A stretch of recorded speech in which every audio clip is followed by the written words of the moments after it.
wajahlihi nuktat tilaqi li hayatin jadidah min khilali tadabburil Qur'anil Karim.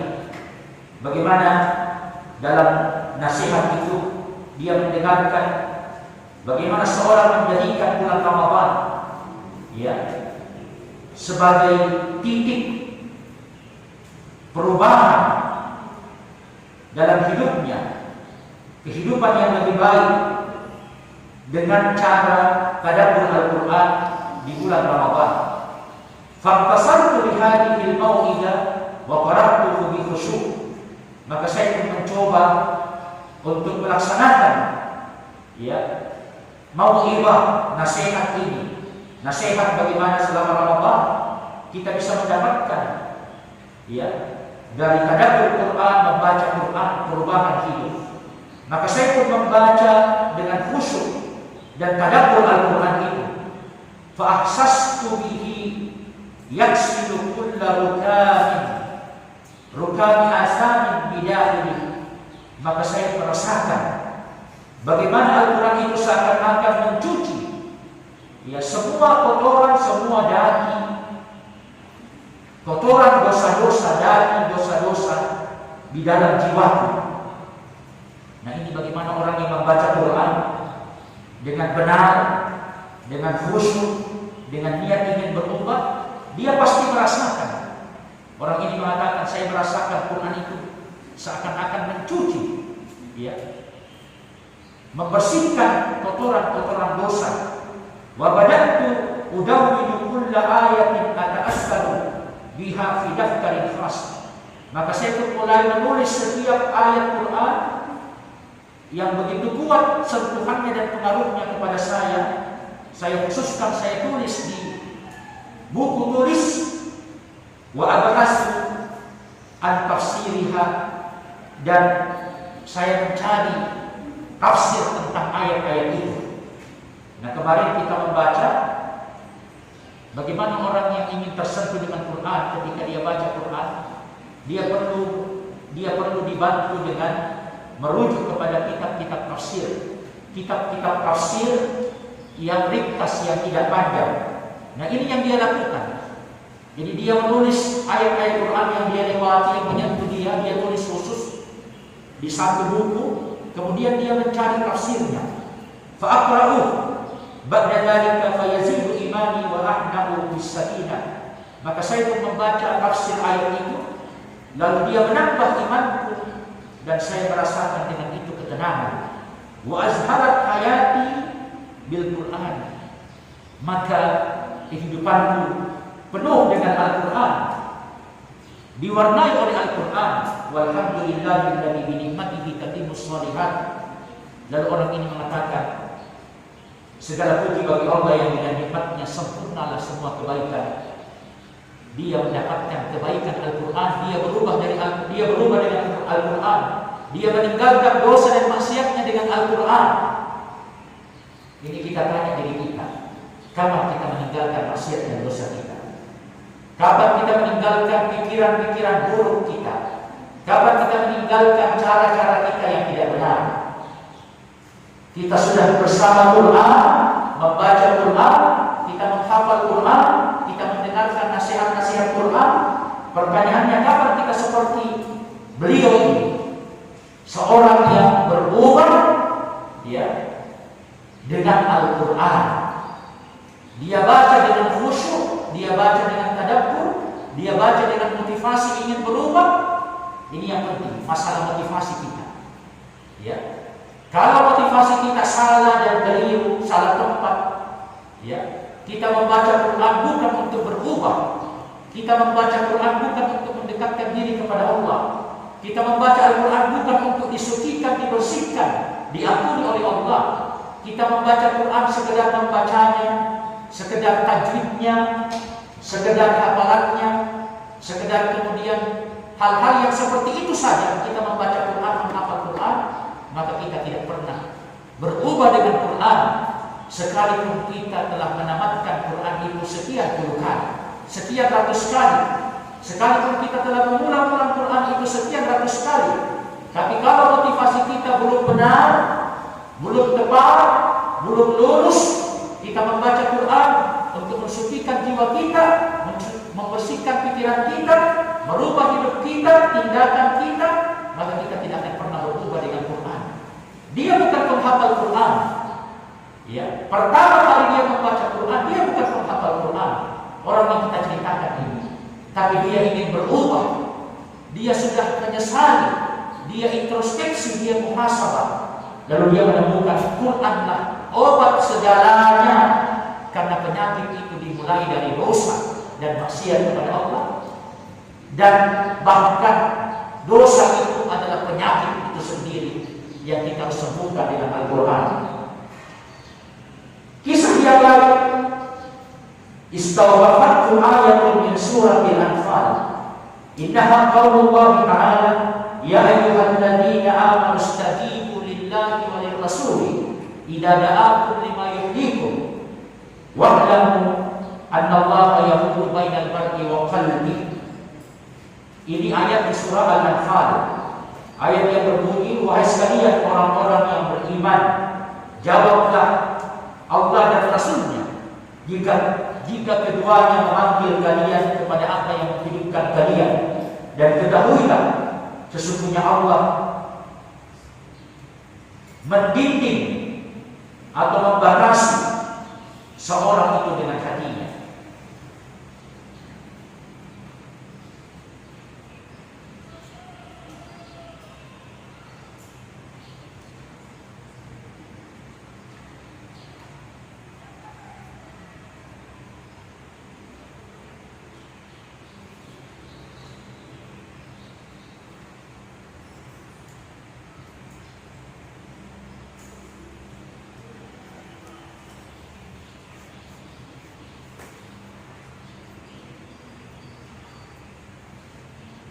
Fayaqul bahastu al-tafsiriha wa ta'asfartu bihi jiddan.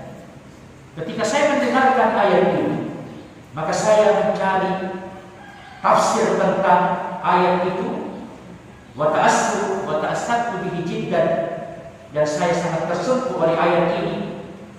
Fa asbahat ba'da dzalika al-miqyasa al-mahakka li kulli mawqifin yamurru bih.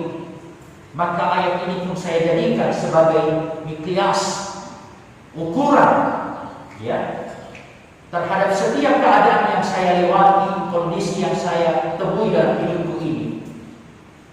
Hal ana fil masar as-sahih. Apakah saya sekarang ini, kehidupan saya sekarang ini sudah berjalan di atas jalan yang benar? Jadi ketika dia membaca ayat ini dan dia membaca tafsirnya, maka itu dia jadikan sebagai patron, dia jadikan sebagai rujukan untuk selalu mengingatkan dia, apakah kehidupannya ini sekarang ini yang dia lewati sudah benar? Abhittu anit tariq, atau saya menyimpang? Haida, abhittu anit tariq, atau saya menyimpang dari jalan Allah?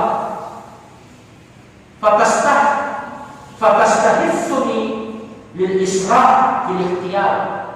Maka keadaan itu, pikiran itu mendorong saya untuk segera mengambil keputusan, ya, untuk segera memilih jalan yang saya harus tempuh, yang harus saya lalui. Fa fil ayat da'watu binida'il iman. Ayat ini mengandung panggilan seruan binida'il iman, dengan panggilan iman. Ya ayyuhalladzina amanu istajibu wa amru bil musara'ati ila ta'ati kulli amrin minallahi wa rasulih. Juga dalam ayat ini ada perintah untuk bersegera taat kepada Allah dan Rasulnya, khasyata an yuhala bainaka wa baina qalbika. Ketika seorang takut kalau dia terlambat menjawab dan mentaati Allah dan Rasulnya, padahal dia sudah dipanggil, ya ayyuhalladzina amanu istajibu lillahi wa lirrasuli idza da'akum lima yuhyikum. Allah dan Rasulnya sudah memanggil setiap kita. Kata beliau, tapi kapan kita terlambat, ya, tidak merespon, ya, panggilan itu, tidak menjawab panggilan itu, ya, maka itu dikhawatirkan Allah mendidik, Allah menutup hati kita, sehingga kita tidak mendengar lagi. Ya.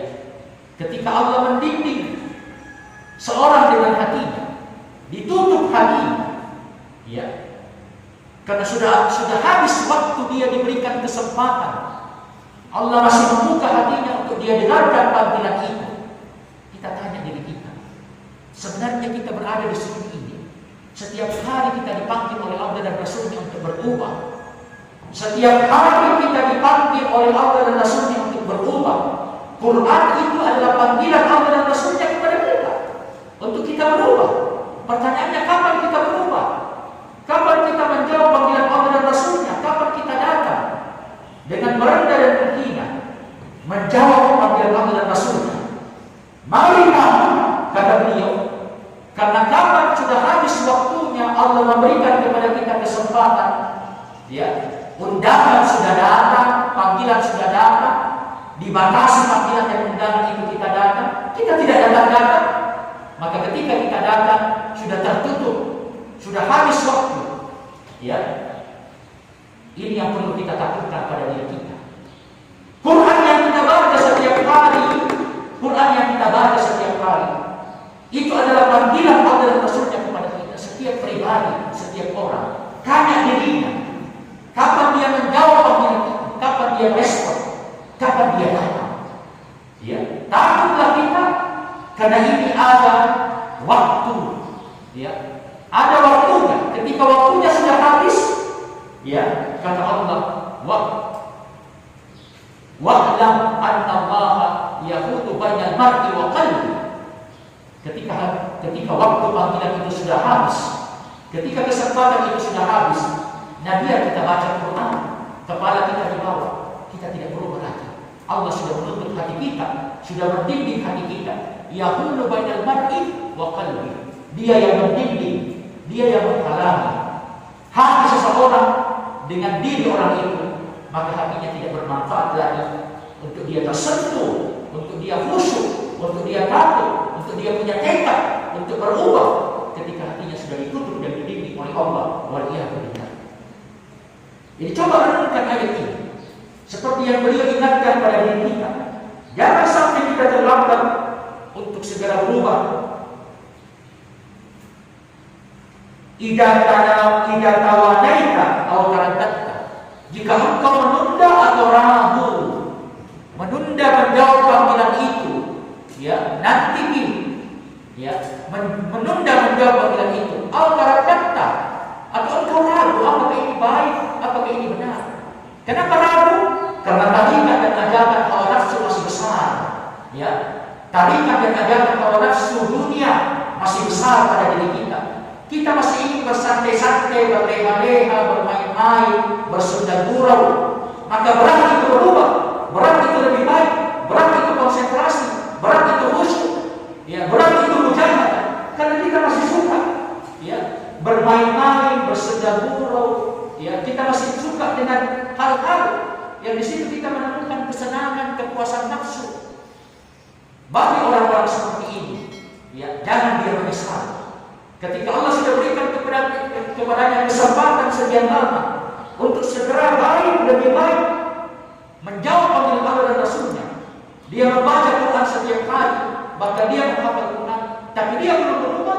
Ada syaratnya Allah, ya, ada syaratnya Allah, ya, menetapkan sudah habis waktunya, maka dia menutup kesempatan itu untuk kita berubah. Waliyadzubillah.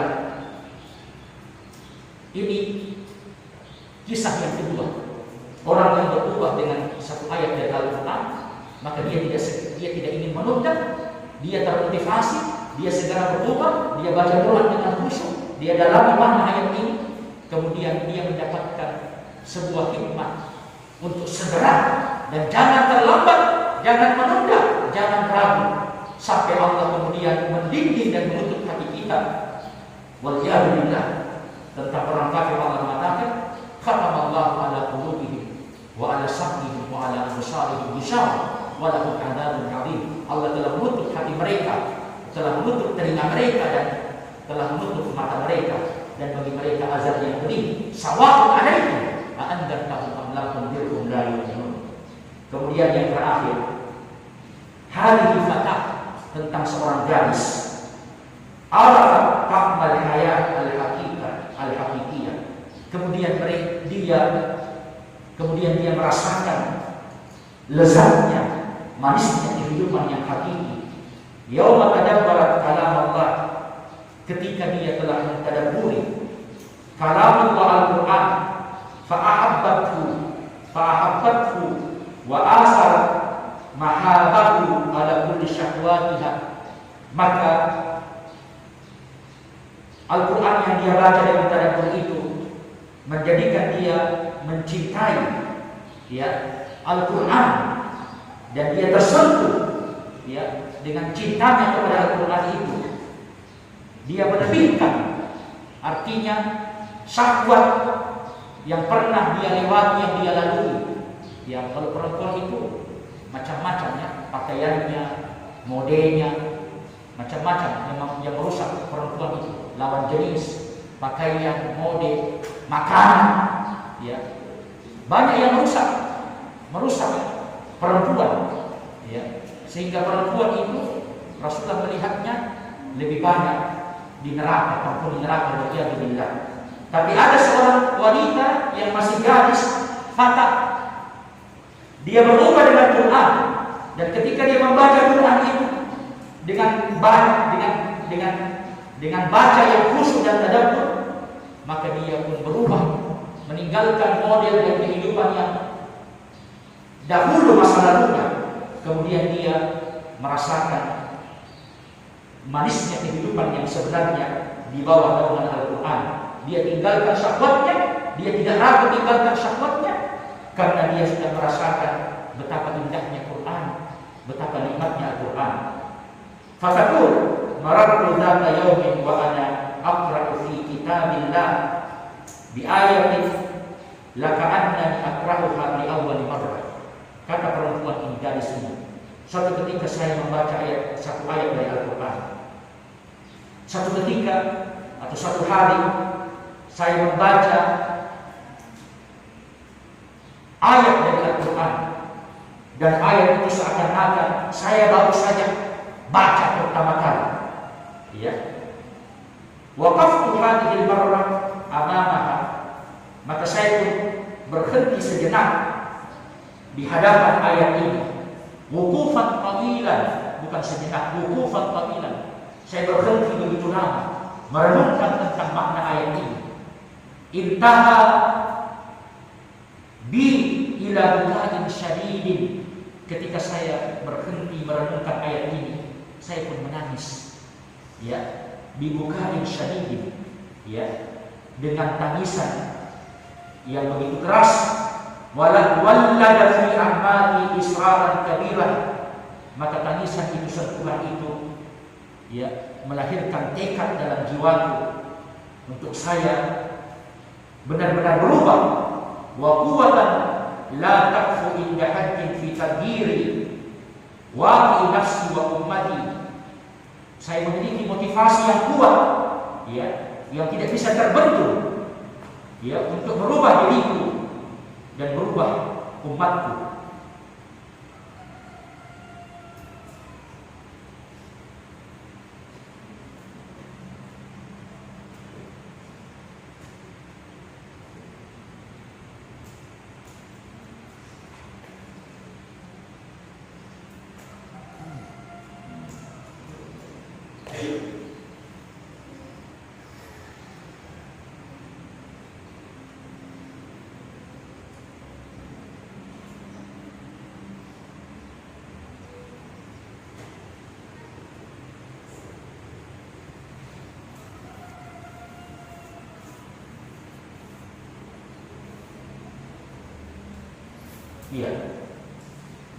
Jadi gadis ini ketika dia membaca ayat itu, dia merasakan motivasi yang kuat, maka dia bertekad untuk merubah keadaannya, dengan motivasi yang sangat kuat.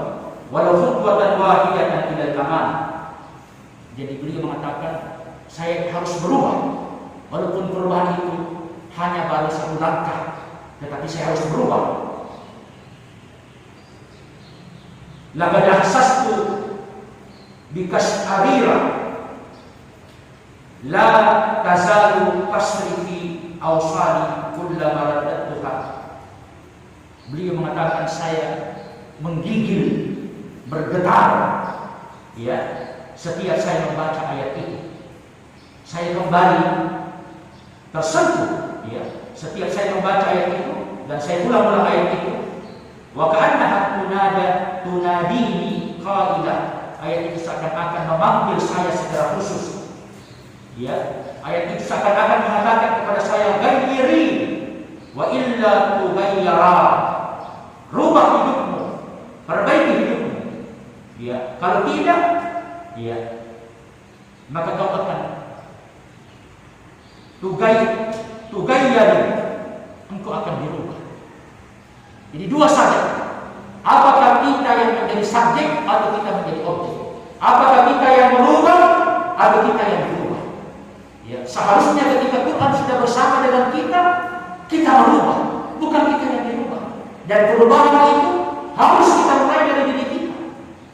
Perlu diingatkan kepada kita semua bahwa Quran ini ketika kita baca, kita hafal dan kita berada di tempat seperti ini, kita ini digembleng, dibina, dibentuk untuk menjadi dai Quran, untuk merubah umat ini, memperbaiki umat. Tapi kalau itu kita bisa lakukan, kalau kita tidak bisa merubah diri kita.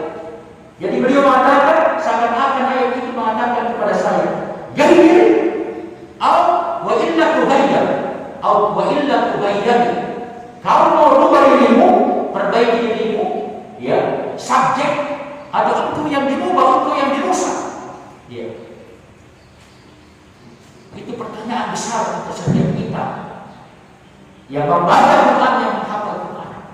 Apakah dengan Quran ini kita bertekad merubah diri kita, perbaiki diri kita, atau ternyata tidak ada kesan Quran ini pada diri kita? Ya. Kita baca Quran, tapi kita yang dirubah. Maksudnya dirubah oleh suasana, dirubah oleh lingkungan ini. Ya. Semakin jauh dari Quran, dosa. Kita merubah diri kita. Kita menjadi kekuatan yang penuh dengan motivasi, semangat, ya, untuk merubah dan memperbaiki diri kita. Kalau tidak, kita yang merusak dan kita yang dirubah. Waliyadzubillah. Ya. Ayat itu berbunyi, innaha qauluhu ta'ala, ya ayyuhalladzina amanu man yartadda minkum an dinihi fasawfa ya'tillahu biqaumin yuhibbuhum wa yuhibbunah adillatin 'alal mu'minina 'izzatin 'alal kafirina yujahiduna fi sabilillah wa la yakhafuna lawmata la'im dzalika fadlullahi yu'tihi man yasha wallahu wasi'un 'alim. Dalam surat Al-Maidah ayat 54. Allah berfirman, wahai sekalian orang-orang yang beriman, siapa yang murtad dari kalian dari agama Islam, dari agama kalian, maka dia akan mendatangkan satu kaum. Allah akan mendatangkan satu kaum di mana kaum itu mencintai, ya, mencintai Allah, di mana Allah mencintai mereka dan mereka mencintai Allah. Adillatin 'alal mu'minin, merendah di hadapan orang-orang beriman dan mulia di hadapan orang-orang kafir. Yujahiduna fi sabilillah, mereka berjihad di jalan Allah. Wala yakhafuna lawmata la'im, dan mereka tidak takut dengan celah orang-orang yang mencela. Dzalika fadlullahi yu'tihi man yasha, itulah karunia Allah yang Allah berikan kepada siapa yang Dia kehendaki. Wallahu wasi'un 'alim, dan Allah Maha luas dan lagi Maha mengetahui. Ayat ini yang menyentuh garis ini, ya, pemudi ini. Surah Al-Maidah ayat 54, surah kelima ayat 54. Ya ayyuhalladzina amanu may yartadda minkum an din fasawfa ya'tillahu biqaumin yuhibbuhum wa yuhibbunah adillatin 'alal mu'minin 'izzatin 'alal kafirin yujahiduna fi sabilillah wa la yakhafu lawmata la'im. Kata beliau, innahu fadlullah yu'tihi man yasha wa inni la as'alullah an akuna mimman yu'tahu bi minnatihi wa rahmatihi. Ayat ini menjelaskan kepada kita tentang karunia Allah. Kata beliau, kepada siapa yang Dia kehendaki, dan beliau mengatakan, saya ingin termasuk orang-orang yang Allah berikan kepadanya nikmat ini, rahmat ini. Wa an nakuna mimman yastakmiluhu subhanahu fi ta'ati wa khidmati dini la mimman yastabdiluhu. Dan kita berdoa kepada beliau, semoga Allah menjadikan kita orang-orang yang Dia pakai, ya, yang Dia pakai untuk, ya, ketaatan kepadanya, ya, dan untuk agamanya kita berdakwah, ya, dengan Al-Quran. Allah memilih kita, menjadikan kita orang-orang yang yastakbiluna, Dia pakai kita, Dia tugaskan kita